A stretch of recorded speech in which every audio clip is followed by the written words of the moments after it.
So hello everyone, welcome back to my channel. So today I'm sitting with my sister Xoxo, and we are going to be discussing mental health, understanding that this pandemic has affected us in various ways, and I feel like if you have listen to my videos when this pandemic started, I talked about how important it is to exercise because exercising aids with mental health. So today we're just touching on the topic and catching up on how it has affected, if it has affected us or those that we know. And yeah, but firstly I want to introduce Uxoli. She runs a movement called Unmasking. Mask off. Mask off. She's been correcting me. Sorry, babe. It's called Mask Off, and I'd like her to just introduce herself and tell us more about the movement as well. All right. Hello, everyone. My name is Oli Dinde. Firstly, Mask Off. Mask Off is a movement that focuses on topics that society still deems as taboo. Yeah. One of those being mental health, obviously. It is a topic that is so close to my heart for a number of reasons. Having journeyed with depression, which was triggered with my journey with early menopause, I realized that we hardly speak about such things. People have a fear of being labeled. People have a fear of being judged based on that. They feel like they will not have any identity outside of the mental condition that they're going through. So I decided that, you know what, Lord, you allowed me to go through this so that I can show up to people that what is deemed as your vulnerability can turn around to be your strength. I always refer it as a point of rebirth because it really taught me that it's not about presenting perfection to the world. Imperfect is what is perfect. And it's beautiful.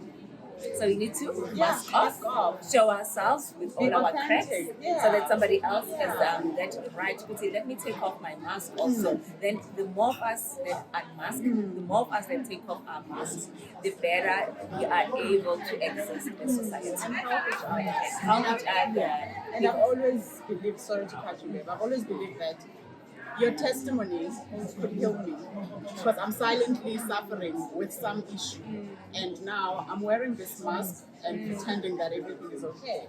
And had you shared your testimony with me or with other people, they get their healing now. So now where your healing also lies in you sharing your testimony. You know? And some people don't even know what they're going through up until they listen, then they get their aha. It's like, but that sounds like me, or that sounds like somebody else that they care about, and then they're able to sit up and get more information so that they can go to that person and be able to be that vessel that is meant to help. So we need to talk. We need to talk. Hear what people are thinking, because sometimes even through talking, it's not giving somebody a breakthrough now. They can think 6 months later, but I remember that's this, and this is what is happening. And that will just come so randomly. Like a person would have needed to hear your testimony. Might not be for today, but yes, it might be for later. Yeah, it might be for later. And then Mask Off, we also have like sessions. Yes, there is the online presence, but people fear talking about things online spaces. So then we'll have sessions, whether you call it an event where we gather. We do it in different ways. It can be sometimes in a trail, hiking trail. Because I mean, nature is the amazing healer. That's when we call it ecotherapy. So ecotherapy, you know, when you're out there in nature, there's no titles. We are all just our own individuals. Like you ask me, who am I? When I'm in nature, I'm just talking. No titles, no explanations. So when we meet in that space, everybody's free. There's something calming about nature. There's something freeing about nature. There's something liberating. So sometimes we'll go out to nature, as I say, to hike, because it's ecotherapy. Sometimes we'll book at a venue, then we sit and have conversations. Sometimes sometimes it's conversations that are really just for ladies only, or sometimes just for men. Because you know that sometimes men don't want to come across as emasculated by talking about certain things in front of women. So for men, it will be completely separate. Then for ladies, separate. Then sometimes since we coexist, let's sit together and talk about things that empower both parties, so that when we come together, we are able to live together. Oh wow! So there's a whole lot in this mask of. It's multifaceted. I always say so. It's multifaceted. So as much as the focus mostly is mental health, but then we throw other topics around. Sometimes we'll talk about black text, things that affect us as people, but we hardly talk about. But we're so quick to judge each other also, you know. So peers will be like, but we matriculated or we graduated at the same time.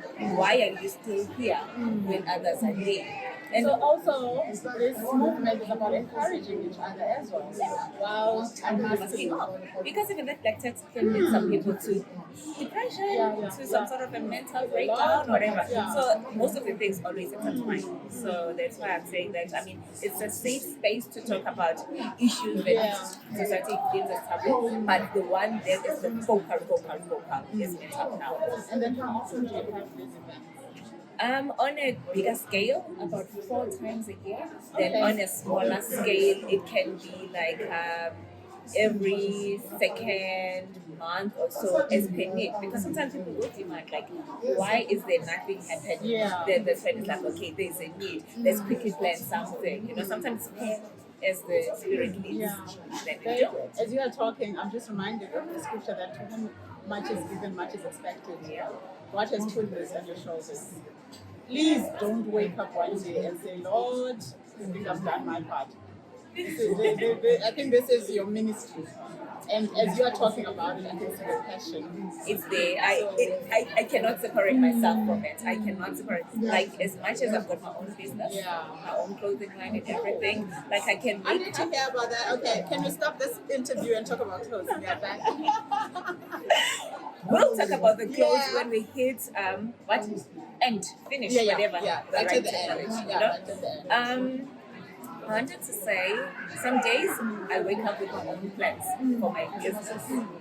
Then God places something in my spirit, or somebody will call me along the lines for mask of needs, and everything else has to wait. Wow! Because as you say, you cannot separate yourself from the ministry. That's when I have separate conversations with God. I'm like, you know what? You'll take care of the business part. You'll provide. You're calling me to do this for a reason. So and God wants us to put Him first, and He'll show you wonders. And ministries is not about always quoting scriptures or standing in front of a pulpit. We all have different ministries. You are also pursuing your own ministry. I am pursuing my ministry. So ministry is different. It comes in all faces and shapes. Yeah, I like that. Okay. So, so the first question would be, how do you define mental health, and is it different to, like I said, depression and stress and anxiety? Is there a difference, or is it one the same thing? First disclaimer, I'm not a professional, right? I'm going to speak as per my views and experience. I believe that mental health is the umbrella. Okay. And then, as you say, then depression and everything, those are parts that fall under mental health. So mental health is the overall well-being of the mind, which means that we need to take care of the mind first. Just like how we say physical health, means the body first, then you need to take care of the body. And if the body is not taken care of, then there will be certain conditions or diseases. So mental health is the focal, which we all need to take care of more than actually the body. Society and the world tells us that take care of the appearance, the external appearance. But this is what needs to be taken care of. Take care of the mind, then everything else will be okay. Because I mean, even physical health normally is opportunistic due to the brain not being okay. Simple things like getting a proper night's sleep is immensely needed for the body to rejuvenate itself, to replenish itself, so that aches, pains, whatever is set right. So mental health is the starting point of taking care actually of the self. So you find that there's so many ways to take care of mental health. I know that we live in times and where society is so busy, we are wearing so many hats, we're juggling so much. So it's almost impossible to take care of self. So it takes a simple thing like 5 minutes when you wake up. What is the best thing that is on your mind? What are you feeling yourself? Normally, most of us when we wake up, the alarm is going, so we quick to hit the ground running, and you're already panicking, you're already thinking so many things that you need to do. You understand? But if you, the moment the alarm goes off, before you even open your eyes, center yourself. Then what do you do? How do you center yourself? Because that's another thing where they say, what do you feed your mind? So we all have different ways to center ourselves. So whether it's a scripture, whether it's a mantra, whether it's a prayer, an affirmation, but you must have something that you feed your mind first. Before you even say good morning world or turn around to say good morning spouse also, you know? Yeah. So true, so profound, very important. Because you take things for granted. You hit the ground running because there's A, B, C, and D to deal with, forgetting that you also first need to connect, also connecting with your maker and committing this day that you don't know what it holds to him. Because I mean, if the foundation of your day is not so good, negative, pleasant, whether it's stressful or whatever, then chances are your day's gonna feed from that. So be responsible and intentional to say what am I planting to the beginning of my day, so that the rest of the day feeds off from that. And it's important to slow down. Slow down. And also, even in the course of the day, also continue, as you say, slow down. Listen to the body. Listen to the body. Know the triggers. We always throw the word around triggers. You know, like we hear, but what is triggers? What does it actually mean? What is triggers? You know, and the impact of triggers, because sometimes you can get a trigger without even being aware, but then your heart race, palpitations. Start like palms sweating, you feel clammy. Those are the subtle signs that are telling you like slow down, stop. But sometimes we do not take that moment to slow down and stop. The body was not created for stress. Wow. You are saying so many profound things. I talk too much, but no, but I love it. I love people who talk too much, but they're talking sense. You know, they make me pause and actually think about it. You know, that you must listen to your body. Your heart is racing. Why is it racing? Slow down and listen. Wow. Sheesh. And then, can someone have mental illness and not be aware of it? I did for a while. As I said, my journey when it started with early menopause, there were other early symptoms like hot flashes. Then we are trained to always find, not treat the cause, but then to live with it. So I started like, okay, we'll find ourselves, then let it go away, then life is over. And also, you did not expect to be hit with menopause so early. I was 32 at that time. Like, yeah, that was the last thing on my mind. So those things were happening, like forgetfulness, loss of balance, but still nothing was telling me that something is wrong. Then the fatigue, because obviously there was night sweats, not sleeping properly. So come morning, I'm tired, feeling so run down.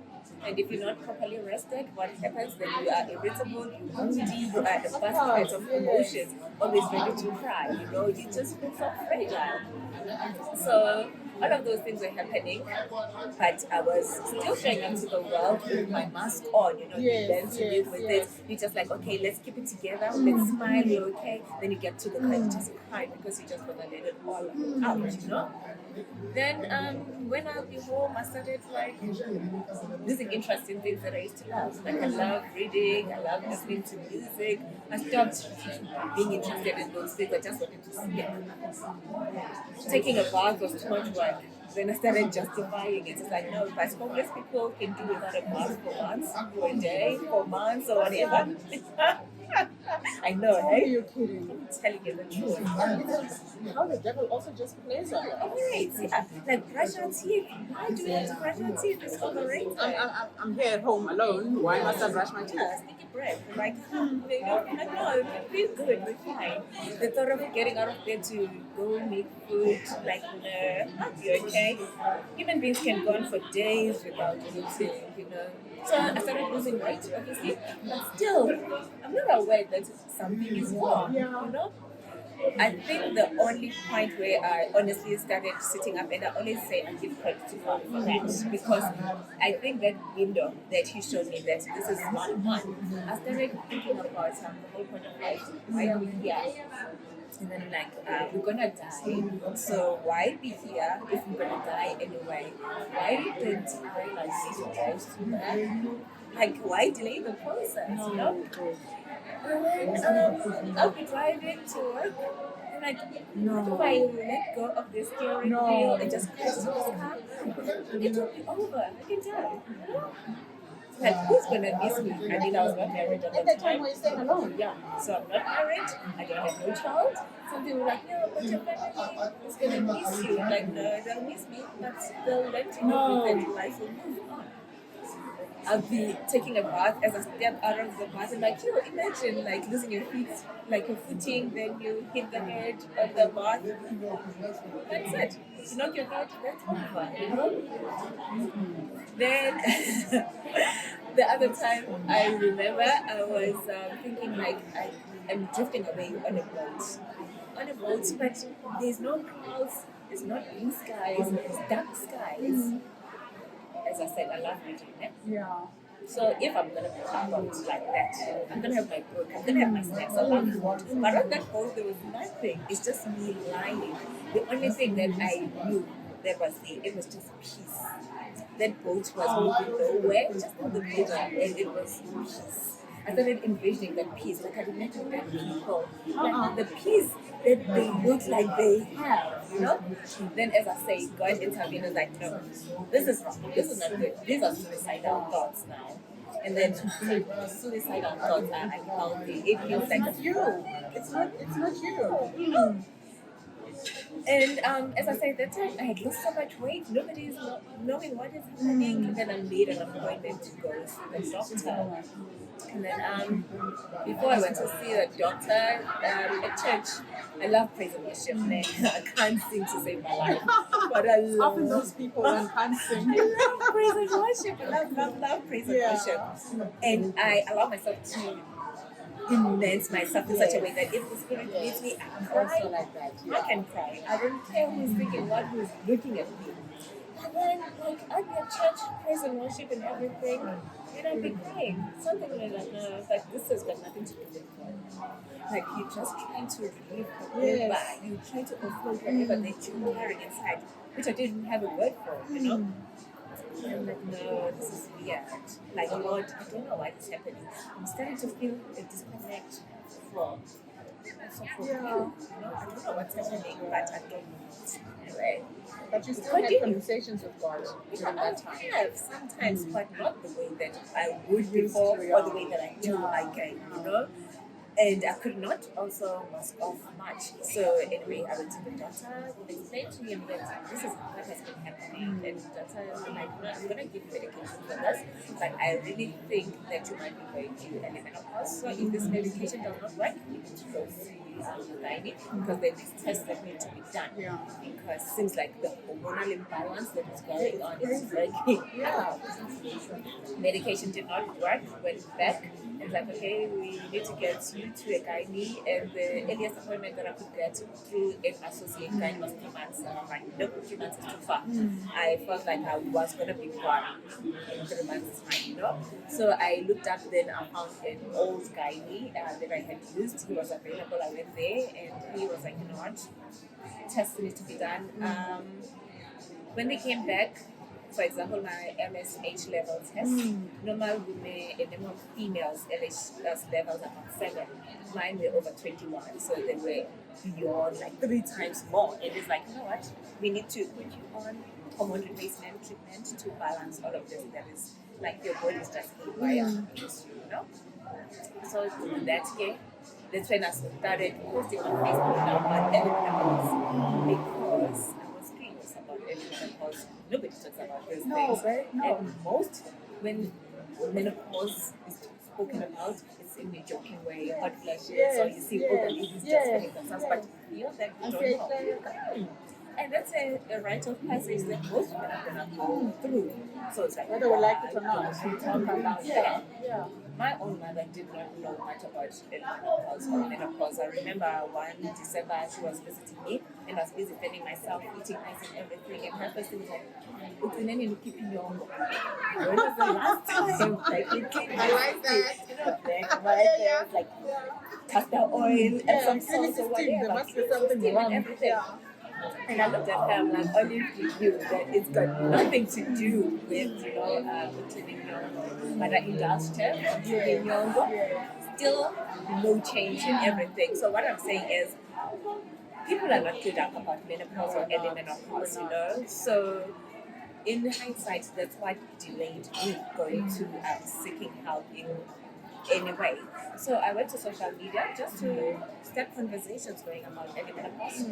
And my post normally people engage, but that post it was a crickets post. It was quiet. Only one person responded with a laughing emoticon. It's because sometimes they were thinking like really and then they laughed. Then my next step was like, okay, fine. I'm gonna start just using Facebook as my own diary, sharing about my journey because I cannot keep this to myself. So I started post about stuff, what I'm going through, what's happening. And then people started coming via inbox now because people don't want to talk in the open platform. Others started WhatsApping. I'm like, actually, there's quite a number of people that are going through these things, Created a WhatsApp group. We called it Black Roses. Oh, wow. Just a few ladies that were just supporting each other, like strengthening each other and everything. And then eventually I was like, let me create myself. Let me get strangers also that are open to talking about this. Then I managed to get a psychologist friend that I was able to speak to about some of these things, also about my journey also. I used also Google, as much as Dr. Google is not recommended for diagnosis, but I already had a diagnosis. So then I started learning about how to coexist and to manage early menopause. Because then my depression actually was triggered by early menopause. So it was more of a hormonal also imbalance. So I had to change my lifestyle, Your eating habits, even simple things like, plastic dishes, plastic cutlery, there's no toxins, all of those things. So toxins from there, they do affect. Get out of here. Like your health in a way. I don't think I knew that, and I don't think I'm the only one. Yeah, I also did not know that. It is, that's why you find like consult glass and all of those like piping themselves. It's good. Rather use glass instead of plastic. That's why you find some plastic products written that maybe does not have HPA, like all those things. That we look at, but it does not make sense. So simple things like that. How like fluoride from some of the toothpaste, like it's a whole lot of. So Dr. Google told you all about all of this? I learned about all of those things. My word. And things like, as I say, hiking now, ecotherapy, the benefits of nature also to self, So that period I got to learn, I think, so much that it helped me to reverse so much that was going wrong that I ended up starting to wean myself from hormone replacement treatment because at the time then my gynae had given hormone replacement treatment, and to me it's like, how long am I going to be on this thing? And then nobody could give me an answer, and the side effects also that you read up about, Because now you're dealing with one thing and it's got side effects, then you need to take something else to manage the side effects, then you need to take, so it becomes an endless a web of some education on the system, and then what is that doing to you? So I was like, I'd rather find natural, holistic ways to manage this. So as I say, taking care of the mind now, mindfulness, being intentional, knowing what. Do you know my channel is intentional living? Oh, okay. Yeah. Being intentional. Talk about a community of like-minded people. What goes through the mouth into the body. the thoughts that you feed into the mind, knowing to choose peace also Yeah, because you do yes. not live by yourself. So important. You live with other people. So when they come wanting to throw their monkeys at you, you like tell them I'm that not coming. I've got my own monkey Yeah, I already, am so not you keep your own coming. monkey. You're engaged, go throw it somewhere else. Yeah. I'm not engaged, can all of those things. And also being able to draw boundaries because another thing is we give so much of ourselves to people that we spread ourselves thin, you know. So back to your original question, you said, did I know? So no, I did not know. Yes, you can go through depression without knowing. It can sometimes some people will know in early days. They can see that, as you say, if you're living intentionally, you are able to pick up when things start going wrong. Yeah. Then sometimes, Because like you are in present. up to the point you get to suicidal thoughts, Yeah. that's when you sit up and you'll be like, what is happening? So it differs for everybody, but in hindsight, I always say, if you are intentional about how you live your life, then you can pick up early enough when things are starting to go haywire, then you can seek the necessary help before you having to be either put in somewhere or be checked in.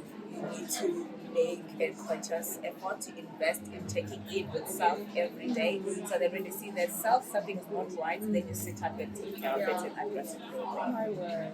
Wow. I hope you guys have learned as much as I've learned from just this short conversation that I've just had with you. So we're going to cut the first part of our conversation here, and please look forward to our next conversation, and please share your comments as well, because I'm pretty sure we are all going through this, and Ukoli has shared some very profound information that can help somebody out there. So don't give the information. It might not be for you, it might be for somebody else. So please do share this video with everyone, because like I said when we started, this pandemic has all affected us one way or the other. So I like her movement, unmasking. Mask off? Mask on, she's gonna hit me. Mask off. I'm starting to take it personal now. Don't, sorry, babe. I love that because it also encourages people to live an authentic life, which is what I'm about. I'm not into people walking around with masks and this facade that life is beautiful and nothing, all things are rosy. People, we are in this life, and God says challenges will come. We need Him to help us in all these challenges. So yeah, part 2 is coming shortly, so please stay tuned. Love you.